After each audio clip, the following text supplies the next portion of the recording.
Like a cat is the best example for what's good for your nervous system. Huh. Yeah. How? Now, they eat when they want to eat. They say, like, I want attention when they want to have attention. If they don't know you, they just start to observe you until they, okay, I can go there. And they go sleep when they're sleepy. They 20 hours a day? It doesn't matter. It's like, they ask for attention. They rest when they have. They go to sleep when they have to. They even stop to eat when they are not hungry anymore. Like compared to dogs, they overeat themselves. Interesting. Cats don't. So to have a healthy nervous system, you have to behave like a cat. Like to be Literally. super egoistic. Literally, yes. Hi everyone and welcome to the Butterfly Effect podcast. And today in our home studio we have Nadine, nervous system and somatic coach. And this episode will be useful and interesting for everyone who's dealing with basically issues with your nervous system. When you feel like you're overstressed, overloaded, your nervous system is spiked, it's like inflamed, you can't stabilize yourself, you can't control yourself. And I truly believe that also any kind of healing is supposed to happen either together with nervous system healing, nervous system stabilization journey, or afterwards, because this is the basics. So I guess today our episode will be very practical. Nadine will share with us some steps, some tools, some tips for everyone who's looking for support and help. I highly recommend to watch till the end, and I'm sure that you will get some useful insights and shortcuts for your journey. So hello and welcome. Hello. Hello and welcome. And as always, please begin your story from the perspective of your own journey of transformation. The moment of your life, the time of your life that divided everything for before and after. Who you were before? Before I starting work with my nervous system, I was doing a lot of work in spirituality, in mindset work as well. And then there was a point in my life, nothing what I was known was working anymore. Mm-hmm. And that was like a really, really hard time, to be honest, because I literally had to re-identify myself. And what your life looked like back then? Where did you live? What did you do? What was the issue? Okay, that was a switch. It was like a switch from... I was already a coach, and then I moved to Bali, and it's like exact in that moment when I moved to Bali, I made like a business decision. I was not saying that was a wrong business decision, but I was, like because of this positive thinking, I was like, I'm gonna make it. I just need to believe it. I have to trust life. I have to trust the universe. Everything was falling into place, Mm-hmm. Deep down, to be honest, when I remembered that, there was a part of me, okay, she was like, no, I'm anxious. No. So like I'm still feeling, now I get chills on my head and everything because I remember that feeling. And then I suppressed it because like, no, you just have to believe it. Everything will work and everything will work out. The thing was like everything was falling apart. Like I literally, I lost literally everything, I would say. What is everything?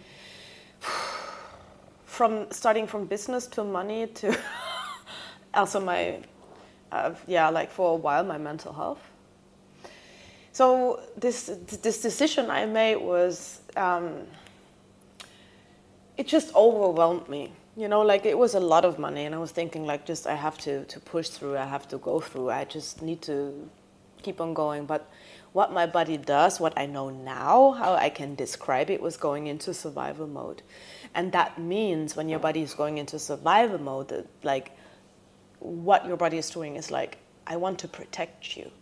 Even if there are inner beliefs coming up about you're not good enough, you don't deserve that,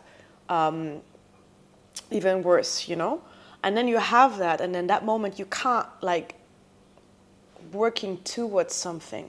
You can't really go further because your body is like making literally a shutdown, a freeze, whatever, like really wants to protect you. It's like, no, it's not working, okay? That happens to me, and I experienced that, let's say it like this. I experienced this, and then I had to find a way out, I would say, because like it really brought me into situations in my life I was really, really sad, maybe even depressed, I would say. So how does it look in the real life? Basically, you made a big choice, big commitment to move to another place, to build your business from scratch, to open some new opportunities for yourself. Part of you were really excited and really optimistic, but part of you were not ready, let's say, and anxious about the whole thing, like it's too much. And you said that your body went to the survival mode. How does it feel physically? Like, I'm living my life, I have these goals, I have these tasks to do, and my body stops me. How can I understand that this is my body going to survival mode? Like 1, 2, 3.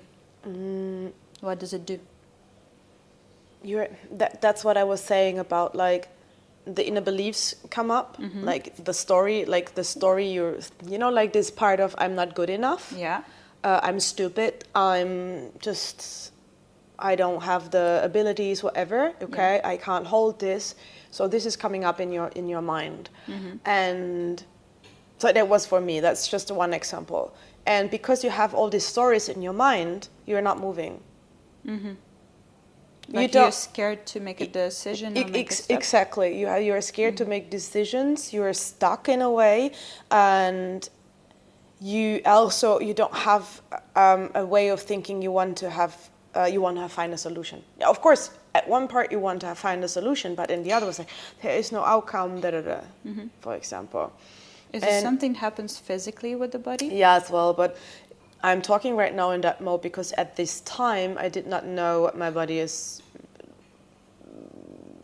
how I felt in my body. You know, like this is what I remember from the stories, and then I just was like in my stories and in my mind. I wasn't in my body in that moment. This is like all overreaction.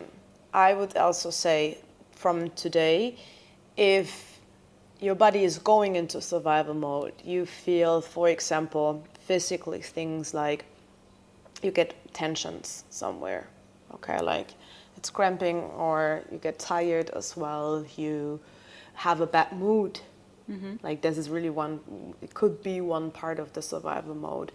You're tired all the time, you're exhausted. You can also have stomach problems, diarrhea, so everything what is headaches. Okay, so it depends on the person what happens. For me, it was that bringing me into a really bad mood. For me, when I think about it, because I know exactly what you're talking about, like I want something, I'm obsessed about some idea and I'm pushing so hard, but the part of me is like, this is not for us. Yeah. We don't want the success, we are scared, we just want to sit in our comfort zone. So what happens to me, for example, I have very physical survival mode, like I start to get issues with my lower back, which literally stops me from moving anywhere further than the bathroom for like 2-3 days. And that's it, I can't do anything. Like physically, I can't move. And that's my already, like last signal, because it means that I already ignored all the signals before, and body shutting down is the last signal. It's just literally your body stops you physically for doing anything. Yes. It happens also often right before our like big moment, when we were preparing ourselves for opening the business, speaking on the stage, or I don't know, making some big deal, and right the day before, a sickness, itchy throat, issues with your spine or with your legs or something literally stops you from participating in this event. Partially from my philosophy, I think that everything happens for a reason.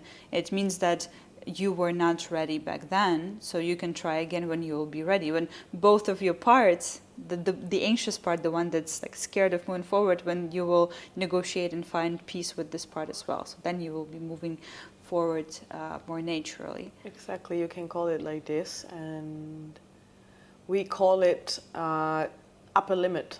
An upper limit is your problem of like when we are talking about the nervous system, we can also call it AKA subconscious mind. So if you have that, you want to go on stage, and the day before you got sick, it can be, okay, that's only an example of like, there is still something in your body who thinks, I don't deserve that success, what you said at the beginning, where you were talking. And this also, it's not really linked to your neocortex, so it's like not really conscious. And then you try to ask yourself, and that's a good thing, why does that happen to me now, why I got sick, etc. So this is also an exercise or a task maybe, just to stretch your upper limits.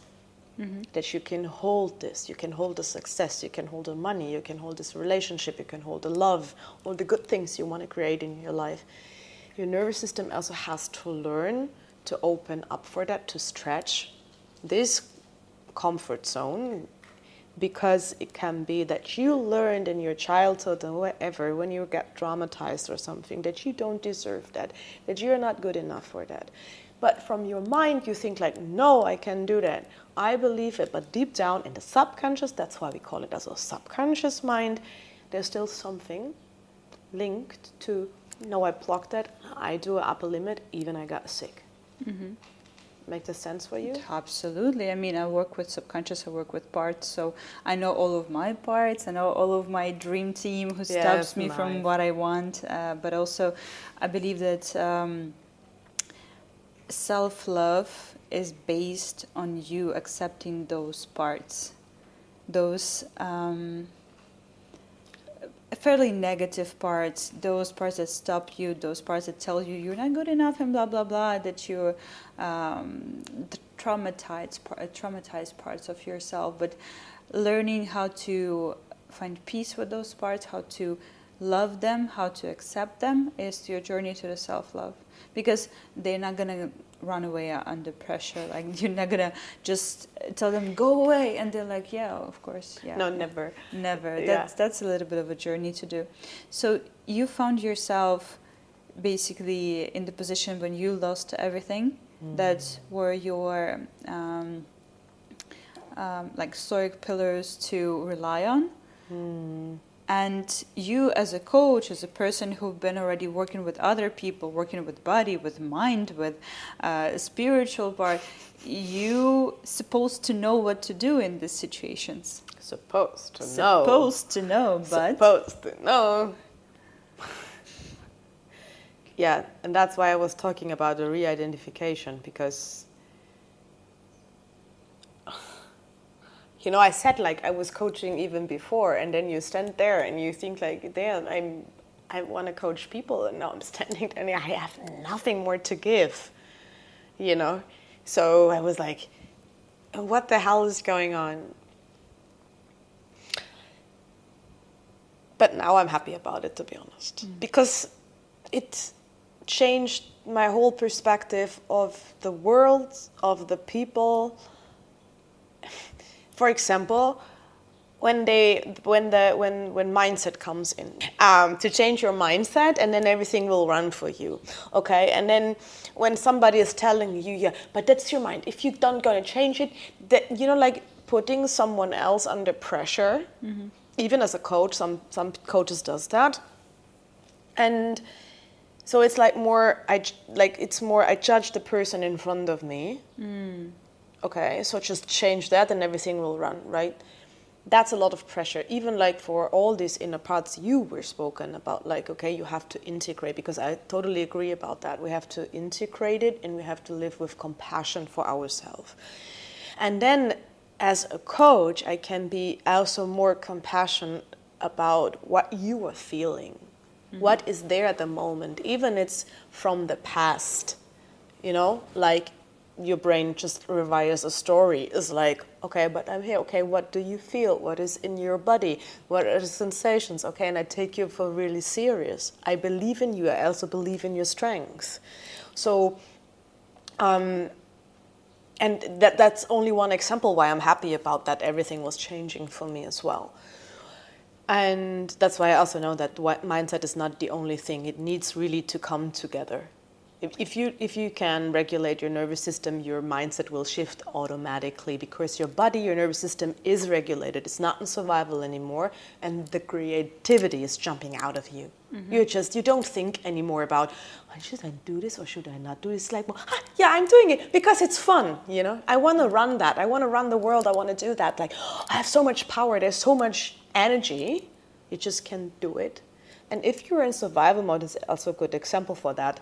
How does that feel? It's like you overthink the whole fucking time, if that's right, if that's wrong, if you want to do that, if the person likes you, da-da-da-da-da. If you get that job, I getting anxious about, I lose the money, da-da-da. So there's a connection between I feel lost and being in survival mode. Yeah.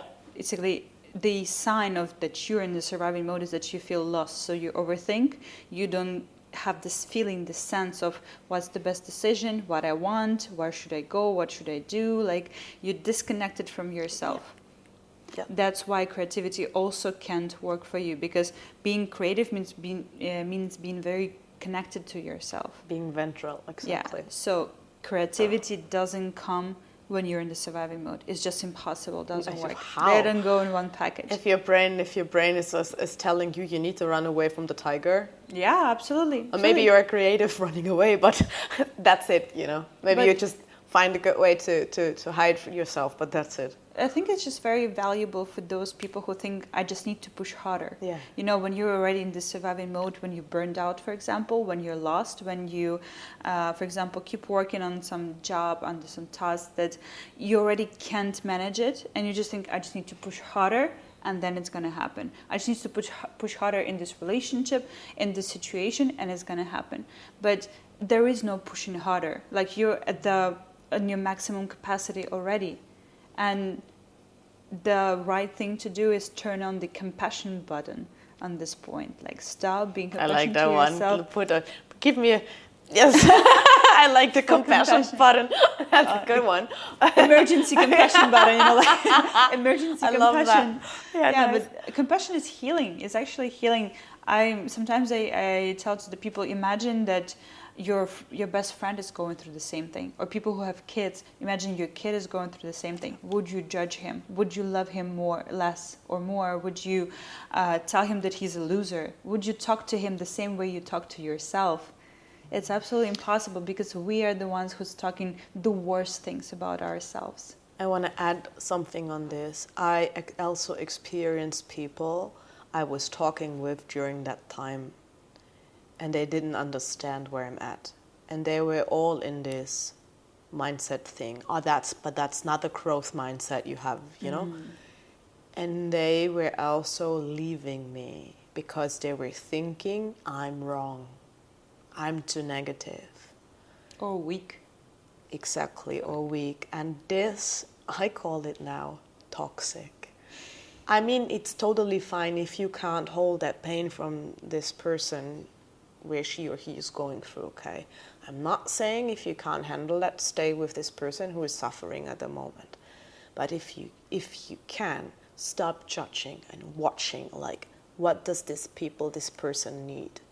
Instead of, you don't have a... This is why I'm a bit upset with all that game outside, you know, because it pushes people so much under pressure and even like feeling more wrong. The mindset game, you mean? Yeah, one part of that. Not everything, because I also think like if I wouldn't have all the knowledge about mindset and changing your interpretation and everything, you know, like or just get another thought.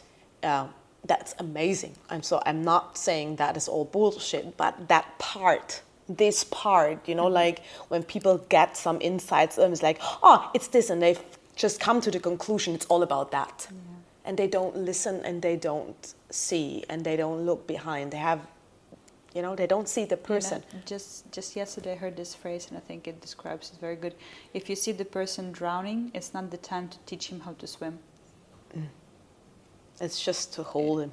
Just to hold him. Yeah. Just to give space. Yeah. Just to give time. Yeah. Support. Give some resources. There. Yeah. Yeah, but not teaching him, like, you should do that 6 months before. Yes. That's why you're drowning right now. Because it's very helpful, but it doesn't help me right now. So, yeah, absolutely. Yeah. So what was your way out? You've been looking for a way out. My way literally was like going into this nervous system and somatic things, because like, okay, I know about the mindset, but it was like, oh, I know what to do, but it was like, yeah, but it's not working. I'm still in fucking that mode, you know. I'm anxious. I'm doubting myself all the time. Oh, nobody likes me, and etc. All that stuff like this.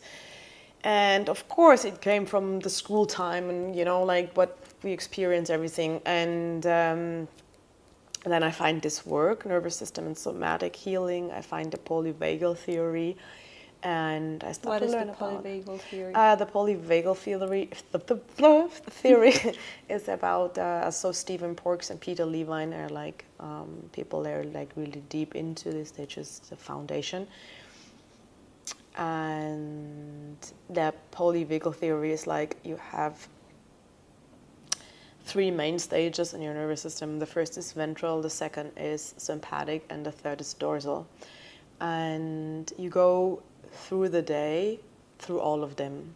Okay, so ventral is, for example, now I feel very ventral because we have a nice conversation and I know what I'm talking about, and I feel also connected to you. I'm sitting there, I feel my back, you know, I'm cozy, I'm good, I feel energized, I feel connected. Mm-hmm. And the sympathetic, for example, is fight and flight mode. When we talk about the survival mode, it's fight and flight. So you get angry and everything, but that's not wrong. This like also just setting boundaries for, you know, like we need that. And also is like sympathetic mode lets you stand up in the morning, or bringing you to sport, like having the energy to do your sports and everything. And the dorsal mode is like, okay, you get exhausted, you're tired, you're fatigued, and you're going ready to sleep, for example. But also this dorsal is when you've been too much in the sympathetic mode, pushing through, that you don't care about your food when you're working too much, etc. At one point, you're kicking over into dorsal mode. Mm-hmm. And then you're moody, you're bad, you know, like... Procrastination, maybe. Exactly. Mm-hmm. So this is just the main form, okay? And then there are also hybrids, and the hybrid calls, the most of the people know that as well, is freeze mode. And there's a fawn mode as well. So freeze is about like, okay, you're getting stuck. This is the procrastination, for example. And that's between sympathetic and dorsal. Mm-hmm. That's like in between. So it's a praising thing. Like you want to run, yeah, and you break at the same time because you have no idea what to do. It's like, for example, when you see your big to-do list and you think like, fuck off, like when, what, you know? Where should I start? Like it's too much. Exactly, and then it's like you just push it away because you can't move anymore. And the fawning part is like when you people please. Okay, and that's a mode between dorsal and ventral because because people please, I want to have the connection, because that's the main part. They need to keep the connection because they're so afraid of losing it, and so they do everything for the other people, whatever. So that's the polyvagal theory, and so when you Mm-hmm. So this is a lot of psychoeducation, okay, and this is so important to know about that. Just to see it, to know it about your body, and to observe when is your body in which state, okay? And that's, to be honest, that's when you start with nervous system work, it changes so much in a quick way, like, oh, I'm now here, okay, now I got it, now I understand, mm-hmm. Okay? And that's a really good way to start. Like, it is the way to start about, like, psychoeducate yourself and observing in which state you are. Because if you know in which state you are, you can disconnect from the story what is there. Because remember, like what are you doing when you're sitting on the computer and you want to push through? What's in your mind? Well, mostly I'm pushing through based on the fear. Like if I'm not going to do this, something will happen or not going to happen. I'm trying to scare myself enough so I will make an action. And with this explanation I gave you, can you just add them? Yeah, I guess Where are you? I guess it's basically this sympathetic Mm-hmm. moment where I'm pushing and fighting basically with myself, fighting Okay. with my desire to stop, to go eat, to distract, to something, Mm-hmm.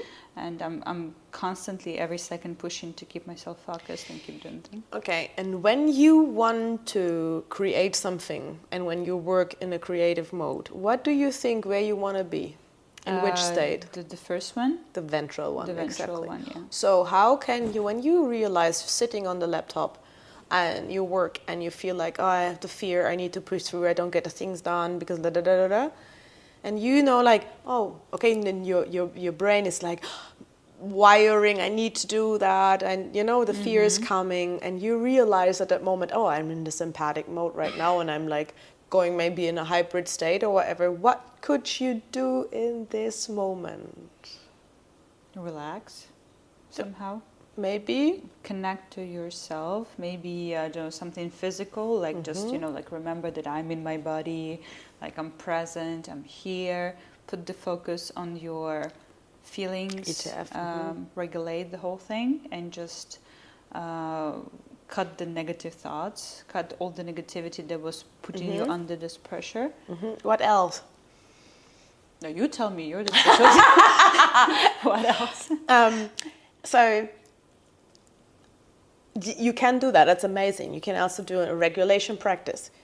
Exactly. But also, like, in that moment, you just realize, oh, I'm in a sympathetic mode. My mind is telling me this. This is how my body feels. You can sit back and it's like, wait. I don't want to work from the survival mode.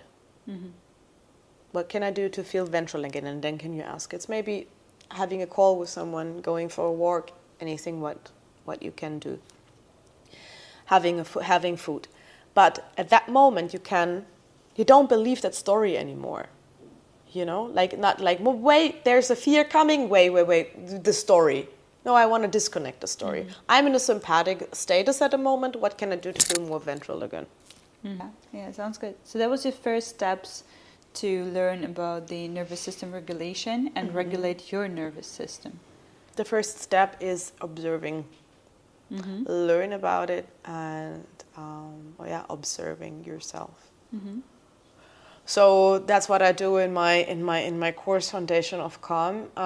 It's literally you start with that steps, learning about yourself, learning about in which state you are, and learning regulation tools. That's the first step. And then? And then is building up resources. So, you know, like your brain, when it's in survival mode, your brains only see the danger. That's dangerous. And also, it depends in which default mode you are. So when you're constantly in fight and flight, for you it's a default mode, that's normal. You don't even realize it, you can't sit still, etc. You even can't sleep, you can't sleep anymore, you're constantly on stress mode. And you really believe that you have to do what you have to do. Instead of just bringing yourself more in a regulation, more ventral anymore, okay? So what we do when we have this regulation and the body feels safe again, that's really a main part. Your body has to feel safe in the change, okay? And then you build up climbers and resources in your brain. So there are three different resources. For example, inner resources, the resources outside, and relational resources. So for example, having friends. And you go for what you remind, what do you really have in life, what do you see? And so yeah, that's the next part. And after that, how I work is what you said before. What you do as well is I work with the inner parts. You also call it like ego states work. So where you find out that you're not only one person. So you have like literally your people pleaser is one part of you, for example.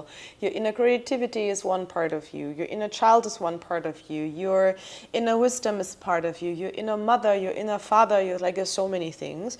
And you figure that out, how, with whom you want to work. You are building your inner team.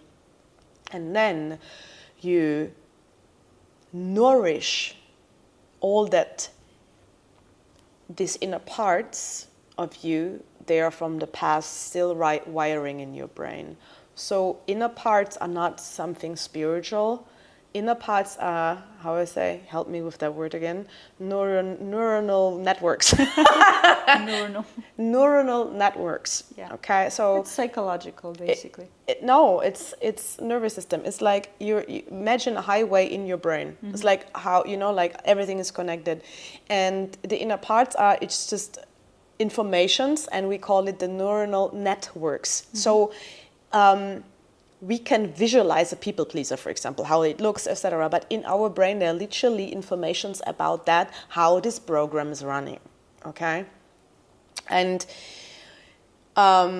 so we go for that, and it's like, okay, we ask, what does that part of me need? What does it need? What did it need? What did it need in the past? Mm-hmm. And everything. And then we nourish and over again. And this is so powerful because, for example, if your people pleaser was you build it in the age of 3 or 4, it started there. The parts, they don't grow up.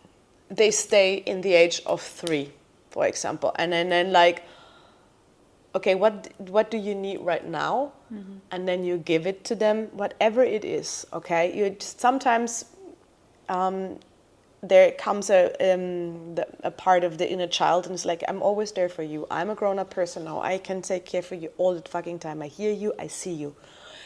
That can change a lot. And then at that moment, you can integrate the parts. Mm-hmm. And I would say that's the work. In a short explanation, even it was like 5 minutes, I think. No, it's yeah. a good one. It's a good one. I also do the same, and I think the biggest insight that, for example, my clients are receiving from this work with the inner parts is that this part of me, this is not all of me. This phrase, for some reason, becomes such a healing insight for many people. That, for example, if I have a part of me who's self-sabotaging, or who's a people pleaser, or who's passive-aggressive, this is not all of me. Yeah. I'm so much more than that. Mm-hmm. And instead of blocking this part of myself, trying to execute it, trying to punish it, that so many people do, you can meet this part of yourself, nourish it, as you said, give it something that it wants. And mostly those parts want attention, love, care, comfort, safety, things like this. Yeah. Things like this. They want you to be safe and happy. They just don't do this in the best way for you. Like, they hurt you in the process, let's say. They're not following your desires and your priorities. Yeah, I'm not sure if I would exactly say it in that way, but they are not your enemies. Yeah, they're frenemies. So, frenemy, yeah, that word again. Yeah, you said it last time. I love that word as well, frenemies. And it's like, as you also said, like, they don't go anywhere, even if you push them down or you don't want to see them. They are still there. How you want to open your brain and cut it off, or what? It's there. It's like being really, really, really honest to yourself, and then push the compassion button. Yeah. Emergency compassion button. And it's like, just be courage and be brave and go through the process, because you learn so many things about yourself, and then you see even other people and all the situations around you in another perspective. And for me, that's why also my company is called Body Wisdom, because it's like, this is where the wisdom is coming from. So it's mm-hmm. So it's embodiment. This is really like when you see wiser older people, I think they have this, mm-hmm. Yeah. I like how it sounds. So the nervous system work and somatic practices helped you to go out of your state of everything is lost, I'm lost, I've lost everything. What the hell? oh dear. Yeah, what the hell is going on with me, to something more balanced and stable. What was the, let's say, the biggest insight that you receive going through your journey of rebuilding your mental health and rebuilding your life? Wow, I'm telling you. Because I was never thinking that was linked to it, of what's coming now. It's even in my first episode of my podcast, that's why I created this podcast, because it's about changing my people pleaser. I was working through so many things with inner parts, with this and this and this, but I had always this rebound in a way. And then I was just changing my behavior connected to my people pleaser. So I set boundaries. I set a big boundary. And that frees everything. It was, from this moment on, I can just like running my business again without giving up. My hair loss stopped immediately. And I had it for 3 years. I was going crazy about that, and I tried everything with supplements, with this and this and this. Now I don't take any supplements anymore, and nothing, For me, and I was like, when my hair loss as well stopped, and I was like, are you fucking kidding me? This should be linked to people. How you want to do that with your mind? Yeah. You know what I mean? It's like all the diseases or something for me, like what Gabor Mate says. Gabor Mate, like he's like really working with wow, like this is an amazing work where she's like, I understood what he was saying about the autoimmune disease and this and this and this, and I was like, that's for me the biggest wow and the biggest insight I can give, I would say, if that was your question. Yeah. But just try to put it into one sentence. So my goodness, what do you want from me? Well, because there's so many emotions. Yeah, but to simplify it and basically just to put it into one sentence, what's that connection that shocked you the most? That my hair loss was connected to my people pleaser. To not setting boundaries. That our physical illnesses and life failures are directly connected to our nervous system and the parts of ourselves that might be suppressed, let's say. Yeah? Yeah. I do agree with that statement for sure, because I know that I was running through my life for many years based out of my part of overachiever, and especially in my corporate career. And that was the part that brought me lots of wins and lots of money and lots of moments of success. That's why it had like a very special place in my inner team, like with a crown and everything on the first place. But funny enough, when I changed my life drastically, like on 180 degrees, and I then went to the inner work, the spiritual work, the healing journey, on some point, not that long ago, I understood that I'm going through my healing journey still from the same part of overachiever. I've been trying to achieve the greatest results in the healing journey. I've been trying to be the most healed, the most healed person ever. Person ever. I've been really trying to succeed in this journey of self-healing, which sounds like nonsense, which sounds like bullshit, because it's not about succeeding. It's emergency compassion button. It's all about giving yourself space and time, but overachieving part is not about space and time. It's about push harder, do more, try better. If you're failing, try again and try better. Otherwise you're a failure. Otherwise something is wrong with you. It's really anything but not compassion and not about healing. Yeah. And that's exactly why I'm happy that my life was changing like this and it was like falling apart. Because I was in that game over 20 years, I would say. I was doing my spiritual practice for if I'm healed enough, or when I'm healed enough, when I'm wise enough, I will have everything what I want. And that's bullshit.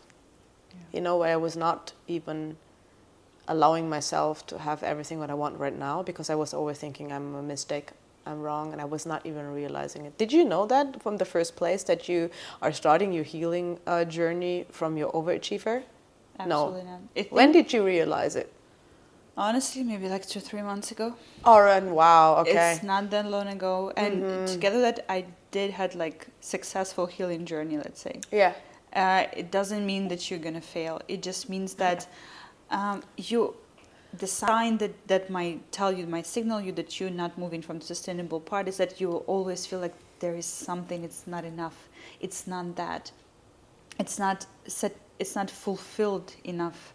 So for example, even when I moved through my healing journey, even when I was doing all this self-discovery and self-work, and I did fix lots of stuff, and I do live much better life and much higher quality life and healthier life and happier life, but I always feel like it's something not that, like I'm not supposed to feel this way. Because when you move from this overachieving part, for example, this becomes a competition. This always gives you this feeling of, if you're not doing this, you're a failure. If you're not moving fast enough, you're suck. If I would move right now, after I understood that, I'm able to do this conscious work of switching my team leader and literally like a project manager in my own head, switching my team leader and moving out of the more compassion part of me. Yes. Amazing. And with this, I'm being more fulfilled, because my compassion part doesn't require me to succeed. It not require me to move faster or better or higher or anything. It just requires me to keep going. Yeah. And with this, I can keep up. And with this, I feel fulfilled. Yeah. So learning your inner parts is basically, you know them good enough to understand who would be the perfect team leader in this specific situation that you're going through. When you need to really like give your best into your business, you can put your overachieving part in charge temporarily with the boundaries, with understanding. It will bring you success, it will bring you results. But then for the long-term run, put more compassion part forward. Yeah. Put the team leader that will take care of you first, and then of your results. And that would be sustainable. That would serve you well. Yeah. Yeah. Amazing. I know. Great.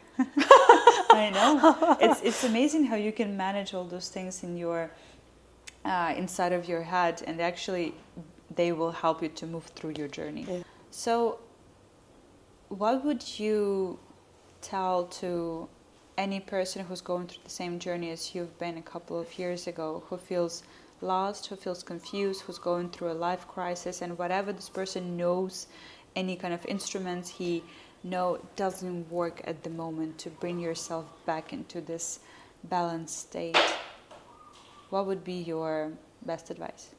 Compassion button. Press your compassion button. Yeah. And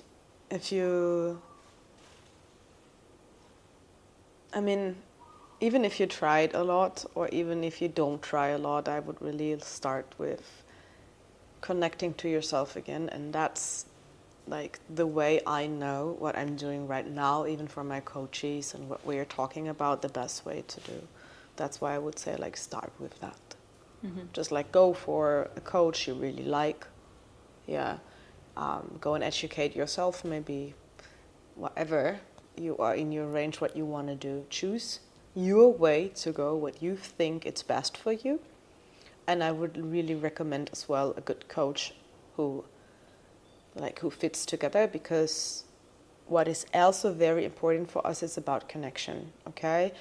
We were born with connection, and we will always be in connection in your whole life. And that's what we say, a coach or even a mother or a good friend or a cat, it's a co-regulator.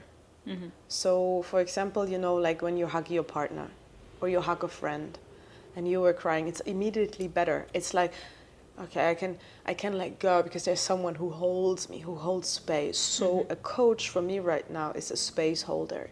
And to go through this process, if you are depressed, if you feel lost, if you're grieving, if you like everything in that range, just look for someone who is holding space for you.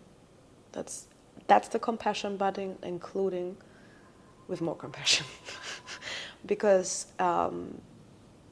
it's it's good to need somebody, because we don't go through all our shit we have alone. We shouldn't do this alone. Nah, it's not not healthy. in our nature. Yeah. No, it's not our nature. It's not healthy, and it's not working, because your body is always like asking for connection and for help. And if you even suppress that part on you, you will. I don't know like many people who just like did everything by their own and they're happy. You know what I mean? True. And even if you're trying to do everything on your own, it doesn't give you any extra credits. No, It doesn't make you a bigger hero or something. It doesn't give you bigger balls. Sorry. Absolutely. Absolutely. No, it's very true. And I think also we forget that, at least me personally, sometimes I forget that the partial work of the coach is just to create this space, this not judgmental space for the person to be open and to speak up everything that's on his mind or in his heart, and that's already a big step forward. Just speaking up your truth, admitting it to yourself, noticing it and being honest about it in the safe, not judgmental space, it's already a big first step forward in your healing journey, into fixing any kind of issue that you have, inner problem that you have. That's already a lot. Yeah. Like what they're saying in psychology, that noticing the issue, it's already 50% of the work done. Yeah, it's true. Yeah. And if you are like really in that state of feeling lost and you did not ever talk about it, not even with your friends or your parents or whatever, go and find someone before you go to a coach. It's like sometimes it's Therapy. what do you mean? A therapist is the best solution on this point. No. I'm saying like if you didn't do that, if you don't reach out for therapy, for a therapist or a coach or whatever, it's like talk to someone you can trust. Bartender. Yeah, bartender, exactly. Go to bartender. That's their job. Exactly. So like open up to a person you want to, and then you can see the next way. Because I also go in that. It's not about quick fixes or big steps. Compassion also means you go step by step and you watch out. I'm even not done. I'm not perfect. I have even so many things I'm working on right now, and I don't know how you feel. But same. It's like if you work it's if you work with that, it doesn't mean you're always calm or always ventral. It's not about that. You create more capacity even to hold more things in your life, and it. Also, it's only coming from step by step and not like from A to Z, you know, like. You know, I just got this thought when you asked me what about you, because I know for sure that I'm not fully healed, if that's even possible, or fully fixed. It's not the goal, but what I'm thinking is that as an overachieving person, I always had this idea in my head that I'm on a stage 5 and someone is on a stage 10. Like there's so much more to achieve. There's so much inner work I still can do. But the thought that I had right now is that if I would keep living my life from my previous self, I would never have this beautiful life that I have right now. I wouldn't be able to build healthy long-term relationship. I wouldn't be able to settle in a different country, to have my home and stay in my home and be fulfilled with that, to start a new career, to make step into unknown, to take risks. Previous me, like 3-5 years ago, would never handle that. Mm-hmm. That's why I was staying in the matrix. That's why I was staying in my comfort zone. That's why I was staying in the freaking corporate, because this life is safe, and all this inner work is just you building up the personality who can give you this life of your dreams, who can handle this life of your dreams, and who will genuinely be satisfied with this life. Yeah. That's why it's worth it. Exactly. It's always Period. worth it. Yeah. I think it's a great point to finish up today, because you already gave so much practical knowledge in your beautiful story of your own transformation.